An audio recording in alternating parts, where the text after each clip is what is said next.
Thank you, sir.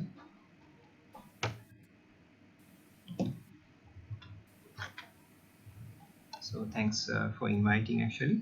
So actually I was asked to start with some basics also. So I'll start with the basics before going to touch on the clinical approach.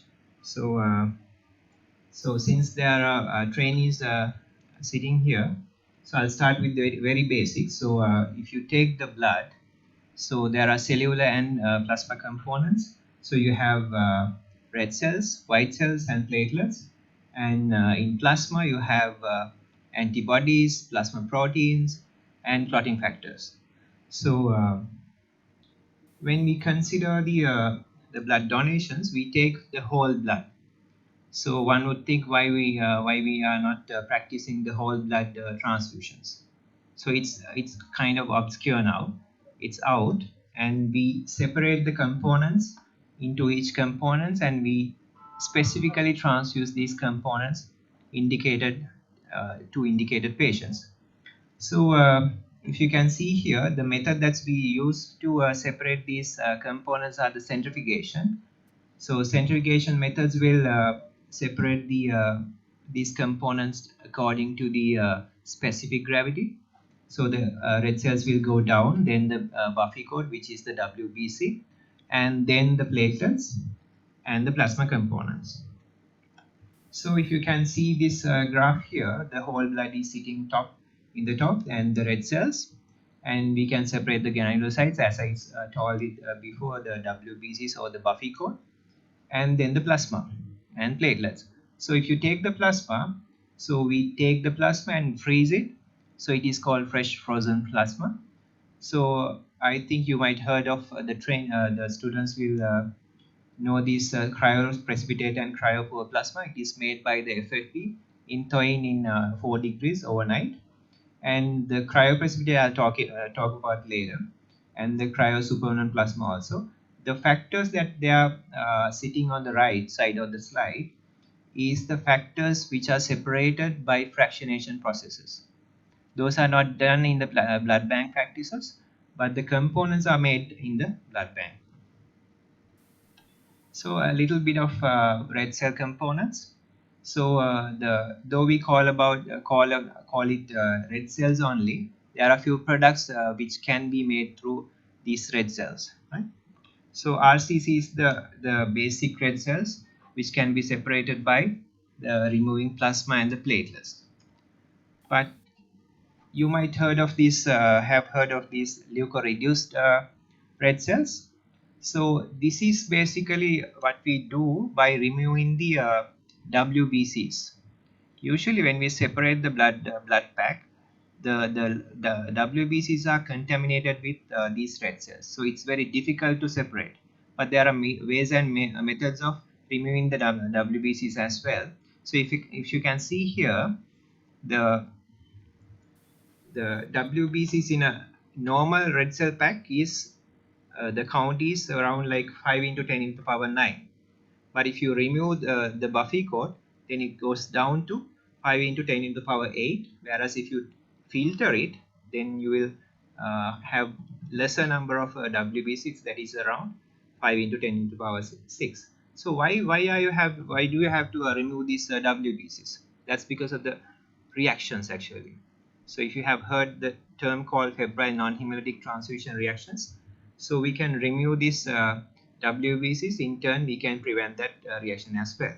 So basically, if you need LDRC or LRCs, then those blood should go to the regularly transfused patients such as thalassemics, sickle cell disease, so on. So washed blood cells. Why washed red cells? So what we do by washing is that we take the red cell pack and we wash it by the saline, and we do it for several times, especially 3 times, just to remove these plasma proteins. Why do you have to remove plasma proteins? The plasma proteins are the ones which can cause the allergy reactions. In cases of IgA deficiencies, they will have antibodies against IgA antigens, plasma proteins. Then again, you will have severe reaction. So if you have any patient with allergies or anaphylaxis, then the choice of red cell is the washed red cell. So irradiated red cells, this term also you might have heard. So irradiation means there are a few methods doing this irradiation into these red cells. One is the gamma irradiation. The other thing is the X-ray irradiation. However, we do the irradiation. What we do is we inhibit the proliferation of WBCs, not the action, but the proliferation. So why we do that is because the patients that we are transfusing these irradiated red cells they are immunocompromised. Not all the immunocompromised patients are supposed to have irradiated red cells, but certain conditions, as I mentioned here. I'm not going to detail into these things. So granulocyte transfusions, in other words, the Buffy-Coat transfusion, you might have prescribed a lot, but the prescription has to be, the patient has to cover all these criteria to give Buffy-Coat transfusions. So there are 4 indications. So all 4 has to be fulfilled if you are going to transfuse Buffy-Coat or granulocytes.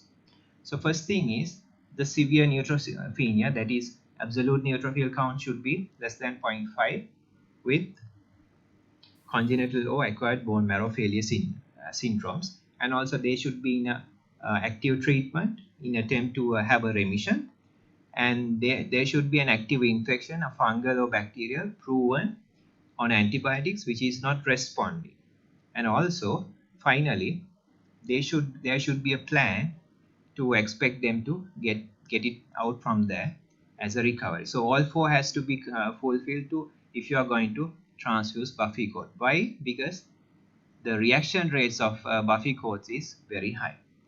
And the other only indication is the congenital disorders of neutrophil functions. If the function is disturbed, then of course you have to give proper granulocytes. So fresh frozen plasma. So as I mentioned it before, we take the plasma out from the whole blood and we freeze it. So why we use fresh frozen plasma is to replace the coagulation factors. So FFP almost all coagulation factors, and in multiple coagulation factor deficiencies, yes, you can transfuse FFPs, and in certain conditions where you have patients with single factor deficiencies and you don't have the fractionated product, yes, you can have this FFP as a replacement, but not always. And thrombotic thrombocytopenic purpura, that is a condition where a protein called Adams 13 is deficient, and you will end up with thrombosis and thrombocytopenia because of the consumption. So the choice of treatment is the plasma exchange. The replacement will be the FFP. And other than that, the severe coagulopathies, massive transfusions will be given by this FFP. So cryoprecipitate. So a word about cryoprecipitate. This is a very rich source of fibrinogen. So as a replacement of fibrinogen, yes, you can use cryoprecipitate. And there are other viable clotting factors as well, like factor 8, factor 13, von Willebrand factor, and fibronectin. So these will be indicated when these single clotting factor deficiencies, as well as in massive transfusion, severe bleedings, DIC, and so on. So, so that's about some basics about this blood and blood components. So I'll jump into the proper lecture here. So I'll start with some cases. So the topic is to have an idea about proper clinical approach when you do the transfusion therapy. So I'll go with these few cases actually. So the case 1, this is actually some arbitrary cases, not towards anyone. So before performing a liver biopsy, Dr. A always transfuses 2 units of FFP and any patient with INR greater than 1.3. Dr. A will not send to a liver biopsy if the platelet count is below 100,000 to the interventional radiology department before the procedure in order to prevent the bleeding complications. Is it correct? Is this practice is correct?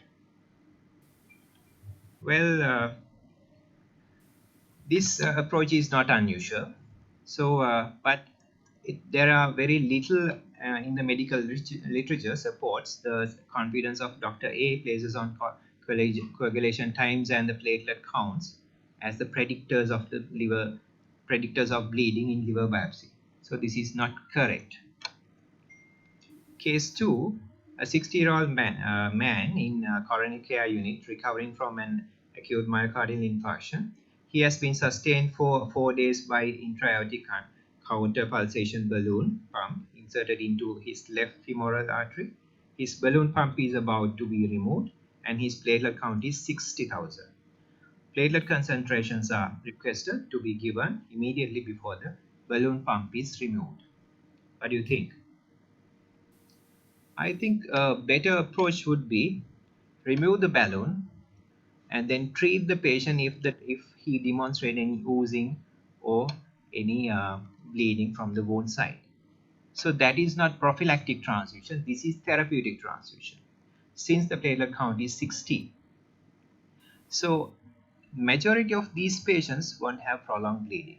So we can just skip the prophylactic transfusion. So go ahead with the therapeutic transfusion. So the case 3. A 34-year-old woman with SLE is being treated in the medical intensive care unit for suspected sepsis.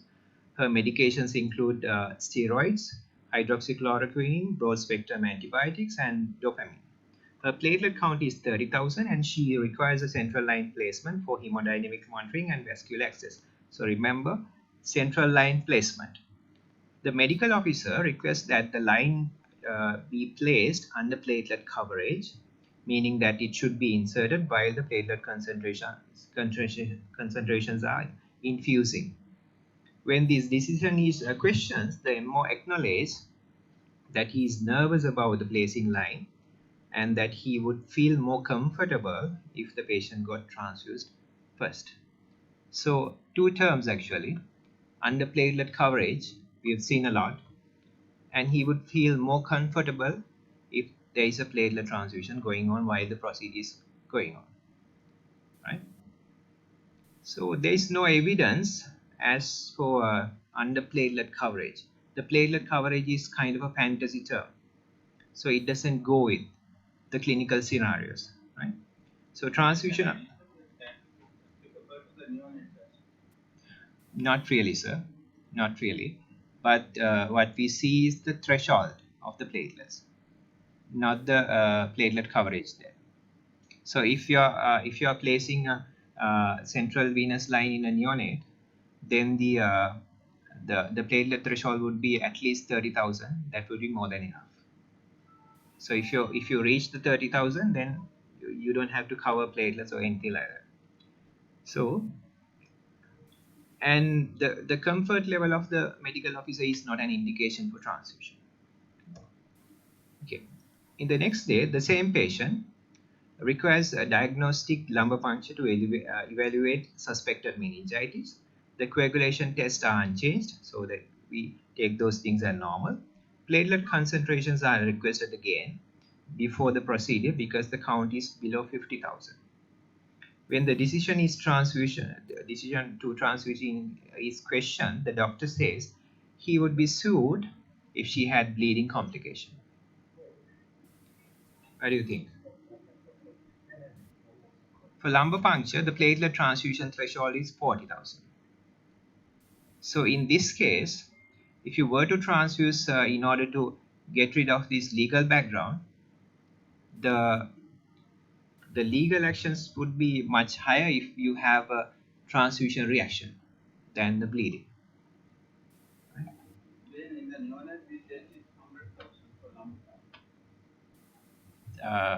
40 is enough, sir. 40 is enough. 40 is enough, and if you are going for an epidural, of course, yes, 80. So are we doing it correct? And is this the rational approach? So in modern era, there are a lot of bedside invasive procedures rather than just go into the theater and do a lot of major surgeries and so on. So to do that, you have to have proper hemostasis. But the problem here is these patients who are in need of bedside invasive procedures are very ill. They are in ICUs and they are in critical conditions. So the hemostasis is not that good. And especially when you see these lab results, those are highly deranged. So you might not be able to go ahead with the procedures without any prior transfusions. So examples: liver disease, multiple medications, uremia, sepsis, and DIC. All the patients will have a lot of deranged lab results. So it's not surprising that invasive procedures often must be performed in individuals who have abnormal laboratory test results for coagulation. So that is a challenge, right? So are we doing it correct here? Are we practicing it correct? Right? So if you consider these patients, and if you are going for a procedure, so I'll be talking about the invasive procedures hereafter. So if you are going for a procedure with the hematological disorders, then how do you manage it, right? So if the patient is having any coagulation factor deficiencies, so the commonest test that we do, PT, APT, and the platelet counts, just to see the coagulation status of the patient. So if those things are deranged, how are we going to approach prophylactic transfusions, right?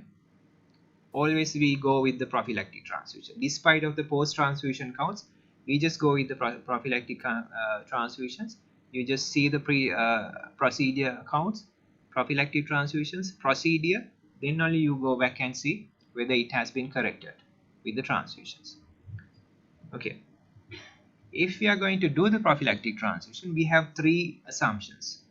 First assumption is the abnormal results of commonly used laboratories such as PT, APT, and platelet counts have more predictive value of post-surgical bleeding, post-procedural bleeding, which means we think that these abnormal results will predict the bleeding. First thing. Second thing is, since we have encountered these abnormal coagulation tests, we are going to transfuse. And the second assumption that we do is this transfusion will recover the coagulation factors. And we think that these tests get normalized with the transfusions. The second assumption. Third assumption is that we think prophylactic transfusion is way better than the therapeutic transfusion when the patient encounters any bleeding. So we always keep the prophylactic transfusion in a higher place, right? So those are the three assumptions. So I'll take one by one. So first assumption is that do common laboratory test results predict bleeding? So I'll say no. So I'll give 5 factors that why I say that. First, the relationship between the coagulation factors and PT and APT is non-linear, right? Non-linear in the sense, so if you can see this figure, this is an exponential relation between the coagulation factors and the PT. So you, in the long axis you have the PT, and the longitudinal axis you have the coagulation factors. So it's not linear. So if you see this very closely, so in this therapy zone of normal hemostasis, the coagulation factors come down up to the 30%. Means that if you have 30% of coagulation factors, still you have normal hemostasis, right? That's the first thing. Secondly, these mildly abnormal test results occur among patients with biological normal coagulations, which means, now, as I said before, here if you see this 100% of coagulation factors, it's not for the normal hemostasis, it's the physiological reserve. That reserve is for the bleeding. If any patient encounters with a bleeding or massive bleeding, this reserve is for that, not for the normal hemostasis. Normal hemostasis, this 30% is more than enough. This is well within the range. So factor levels that are 40 to 50% of normal and well within the physiological reserve, but still you will get a high INR value. So if you can see here, I don't know whether you see the cursor. No. Okay. So if you can see this figure here, the 100%, yes, that's INR of 1. If you see the 30% level, so it is more or less 1.6 to 7, right? So you have 30% of coagulation factors in your patient, and it is well within the normal hemostasis level, but you still get a level of INR of 1.7. Do you have to correct it? Not really. No. Okay. Third one. Second one here. So the third one. PTINR and PT especially. So what happens in this test is that the factor 7 is more dominant in this test.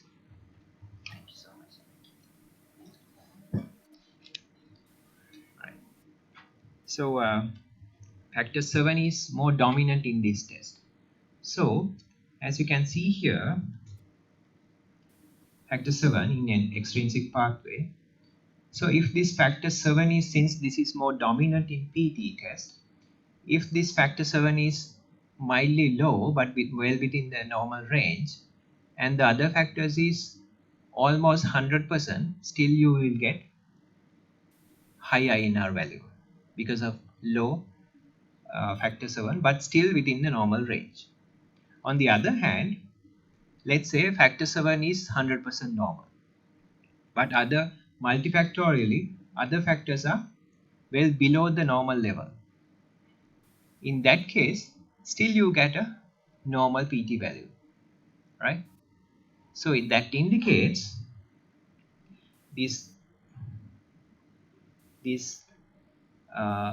test in this upper limb, the deficiencies are overestimated, whereas the lower limb, the deficiencies are underestimated by these lab tests. Okay. All right. The fourth one. So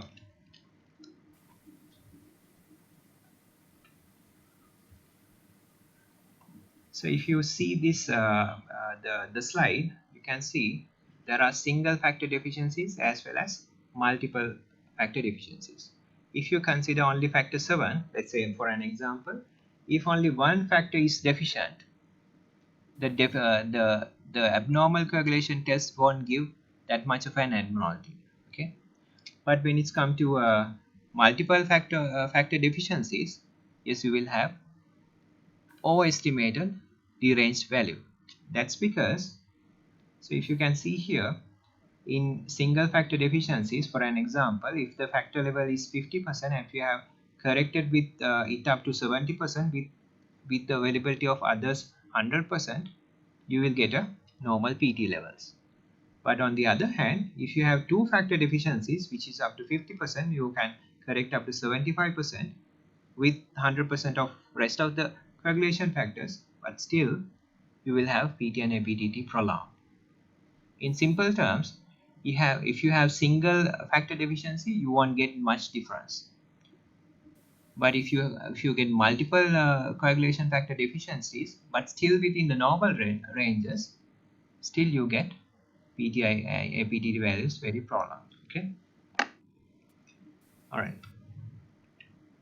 So this is the same what I explained. So lastly, this PT and APTT tests were designed just to assess the fibrin clot formation, not the hemostasis. Though we think that we look these tests as a marker of hemostasis of the patient, but it's not that so. This is just to assess the fibrin clot formation.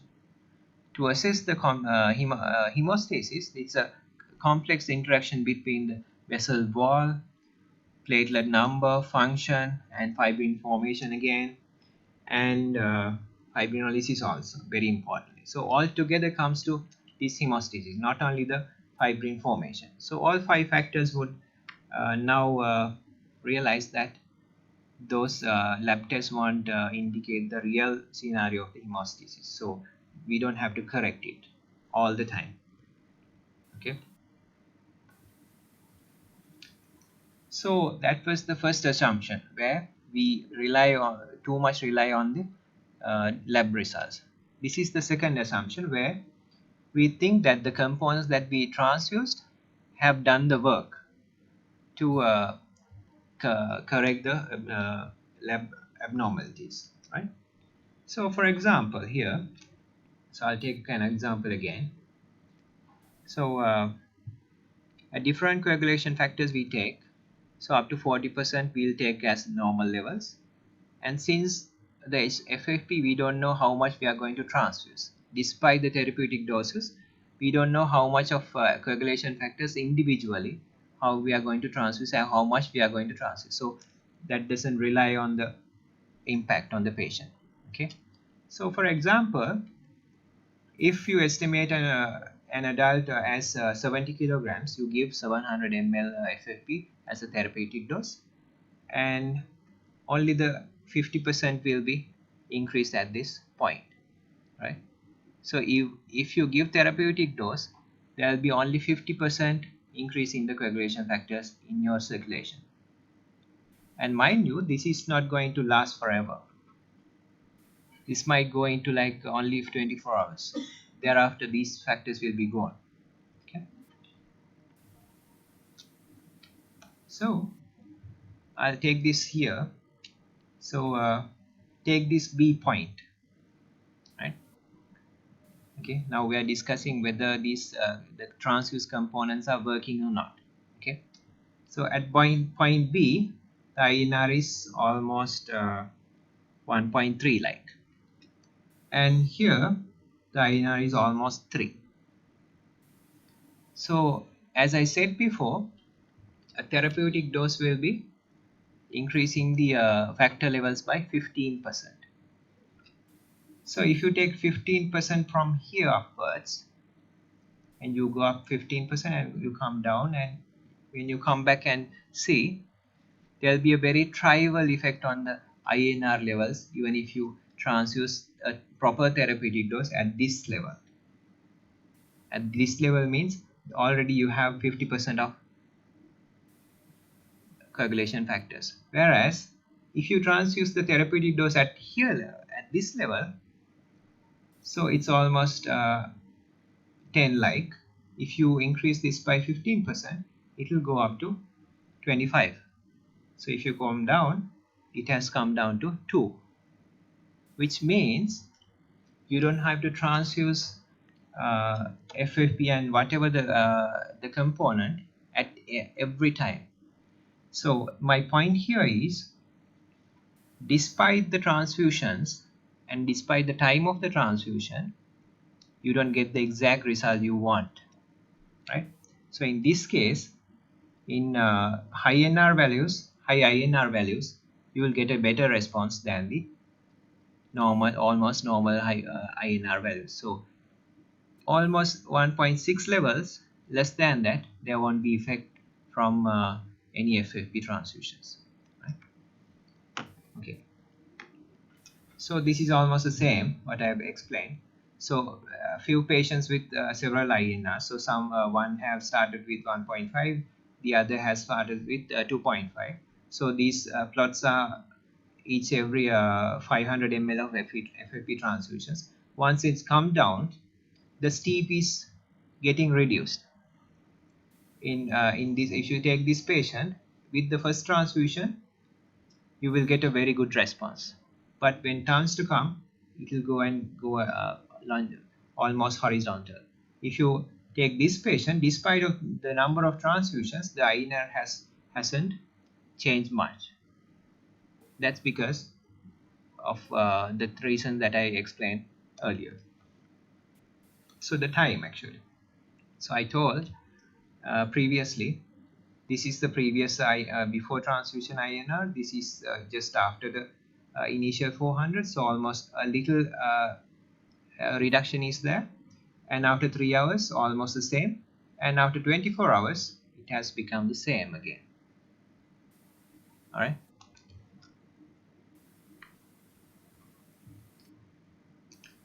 So regarding FFP, clinicians will transfuse FFP liberally to correct the lab results, and thinking that there is a protective effect.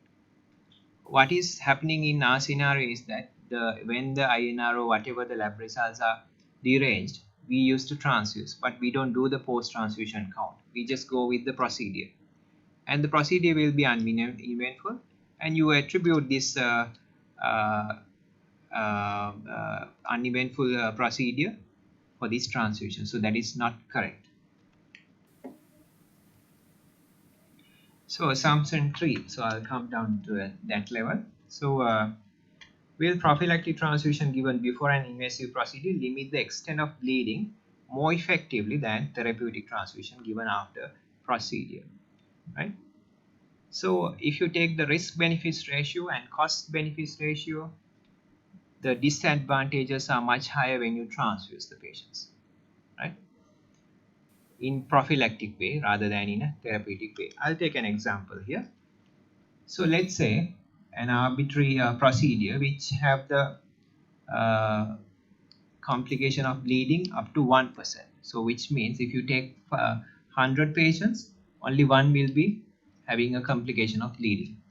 So let's say this hospital A, they practice to give within a certain trigger value. They used to give all the patients who are waiting this procedure 6 units of platelets and 2 units of FFP.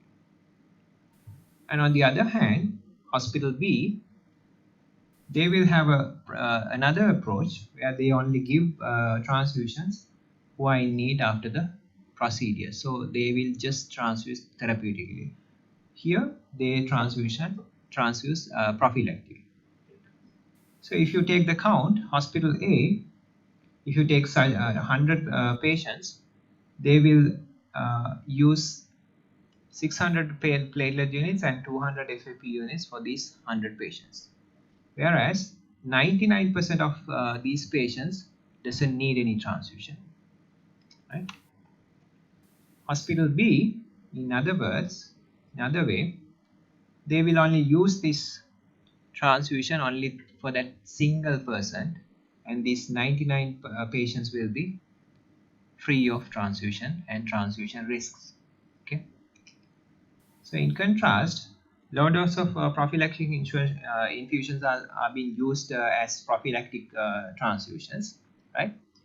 What it means is, you know that the lab tests are deranged and you want to transfuse, at the same time you don't want to transfuse. So in between, so you go with the suboptimal doses. It happens everywhere, right? So either you should transfuse or you should not transfuse, not in between, right? If you want to transfuse, even if as a prophylactic transfusion, you go with the correct dose, not half dose. No half correction is there. I have heard the term, but there is no half correction. Okay. So this is it actually. So in summary, so one would ask then what will be the threshold? After all, transfusion physicians are there to not to promote transfusion but restrict transfusion. Okay. So the lowest INR value is 1.6, where you can have any effect from a FFP. If that is less than 1.6, there won't be any transfusion benefit. You can't see any, right? And on the other hand, here, if you have a coagulopathy and knowing that there is a physiological reserve, you can wait up to some extent. You can wait and see. The clinical picture is much important and much significant than the lab values. So the take-home message is, we have to think in a broad way if you are going for a procedure and if you are transfusing, and if you plan to transfusing, you have to take the risk and benefits, because all of the time though I didn't mention about the transfusion reactions, why we restrict the transfusion is that's because of the transfusion reactions and the severity, right? So that will be it. These are my references, and thank you very much. If there is any questions, I'm happy to answer.